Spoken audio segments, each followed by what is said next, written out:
Welcome to Pallilo Points. I'm Brandon Strange of Sports Map Houston. He is Charlie Pallilo of ESPN 97.5, 92.5. Please, if you haven't already, hit subscribe to the channel, hit like on this video. We really appreciate all the support you guys give us. Charlie, want to talk some Astros with you. Last week, we saw the return of Christian Javier. He went 5 innings with 9 Ks. So far, he's got a 1.32 ERA. I want to get your opinion on this. Is it safe to say at this point that Christian Javier should no longer be the odd man out of the starting rotation, whether it's being sent down or sent to the bullpen? Yes. Enough for you? Look, he seems to have that it factor above and beyond any of their other guys. He doesn't touch 96, 97 on the gun. Now, it's not as if he's soft tossing, but he sits about 93, but there's that, it's not the size of the wave, it's the motion of the ocean. That Javier stuff just has that little extra hop, that little extra bite, that little extra tail.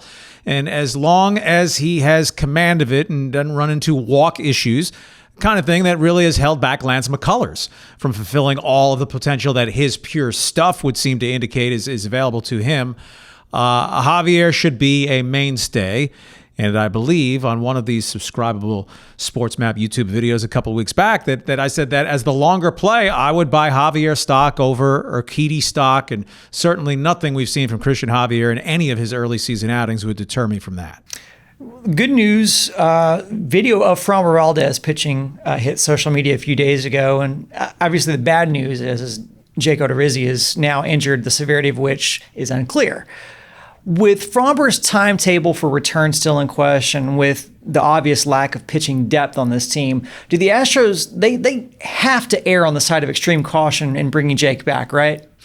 Yeah, and we need clarity. I don't know if they're playing it coyly or unnecessarily shrouding details on Framber. A little update here and there. And Astros fans care. They want to know. They saw what Framber did. It's a matter of excitement. And if it's bad news, it wouldn't be any sort of mistake or negligence on the Astros' part. It's just the nature of the injury. In Odorizzi's case, anytime you hear, forearm tightness, McCullers, Verlander, countless other pitchers, that's a precursor to Tommy John. They're hoping they avoid that in this scenario, and it was just a cramp in a different muscle group to be determined. One thing I would be curious to see if they explore once they get, if they get all the guys healthy, that you're saying, well, 6, 7 starters, who's the odd man out?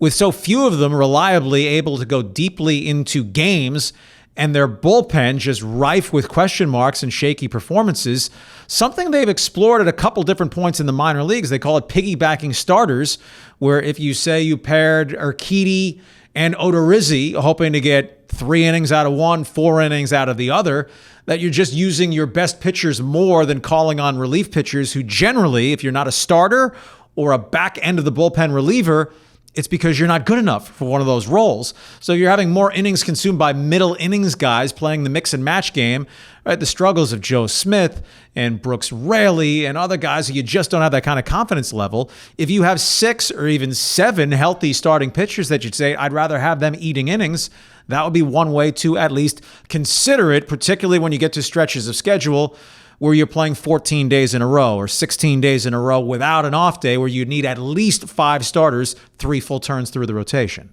I want to shift gears to the offense for a second, specifically the lack of it from certain places in the lineup. And with Altuve's timeout, we saw Dusty experiment again with Miles Straw on the leadoff spot. Does Miles Straw's speed on the base path justify him ever hitting above, say, the 7-hole in the Astros lineup? No, it does not. Until or unless he establishes himself as a better offensive player. As a saying, you can't steal first. And I wish Miles Straw had shown more ability or at least inclination to drop a bunt once in a while. Anytime he hits a fly ball, he should be forced to immediately run 3 laps around the entire field. Hit it on the ground and put your wheels to motion. But you need to get some legitimate hits. And when you're not hitting really worth much, it becomes tougher to draw walks because pitchers, well, this guy's not scaring me. I'm just going to assault the strike zone. When your on-base percentage is below 300, I don't care how fast you are. You do not belong anywhere near the top of the batting order. Straw should only hit 8th or 9th, unless we were to see multiple weeks in succession of him looking like a major league offensive player. And to this point, he's simply not that. Over the course of a full season, the guy in the leadoff spot comes to the plate more than 100 more times than the guys in the 8 and 9 holes in the lineup. That's pretty simple math. All right, so speaking of struggling offense, obviously we have to talk about Kyle Tucker. His confidence right now is clearly shaken. What can Dusty do with him? Is it as simple as giving him a sit and just letting him watch for a game or two? What options does Dusty have here to maybe reinforce Tucker's confidence? Yeah, they are in a challenging spot because they have no bona fide alternatives. Tucker oddly still leads the team in home runs, has a share of the team lead in runs batted in, but when you're barely hitting my weight, that's not cutting it.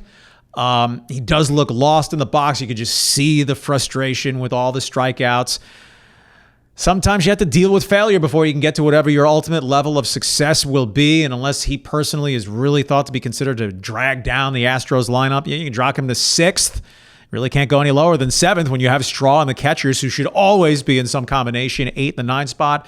The one saving grace, I guess, on Tucker is the Astros have faced a disproportionately, typically anyway, high percentage of left-handed pitchers.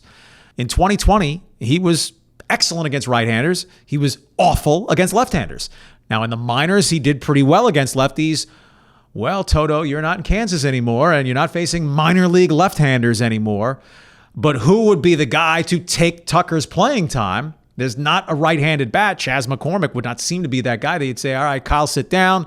So Dusty and anyone else in the decision-making, you have to weigh, well, even if we don't have a quality alternative, Kyle Tucker just needs a couple of mental health days off and hope that refreshes him and can get him jump-started. Yeah, hopefully, because he is one of those prospects that they hope pans out, that they can get cheaply for a few years and get production out of him. Lastly, we've been talking about maybe some more negative things or things that have question marks around them. Let's talk about a positive, which is the return of Jose Altuve to the lineup whenever that happens.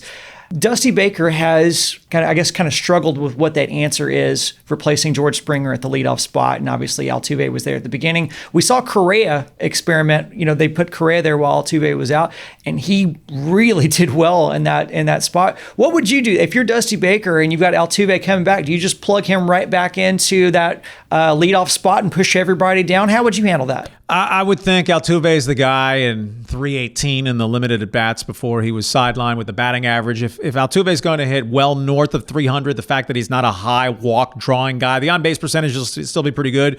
He had been running well. I don't think he'll go back to being a prolific base stealer, but he's certainly faster than Correa. Brantley's a good hitter and a high on-base guy, but he's not a speed guy, so I don't think you'd want Brantley in the leadoff spot. The idea of Altuve and at least the speed threat, if Brantley's hitting second, Altuve's being held at first, it opens up that hole on the right side for Brantley. So I think Altuve's pretty clearly going to be the regular leadoff guy. And then you go Brantley, Bregman, Jordan, and then you decide Correa, Gurriel, Correa, matchup to matchup, who's hitting well at a particular stretch in time. The only conclusive response is anyone but Straw among their established major league batters in the leadoff spot. Hell, lead Jordan off if you want. He'd be a better choice than Miles Straw.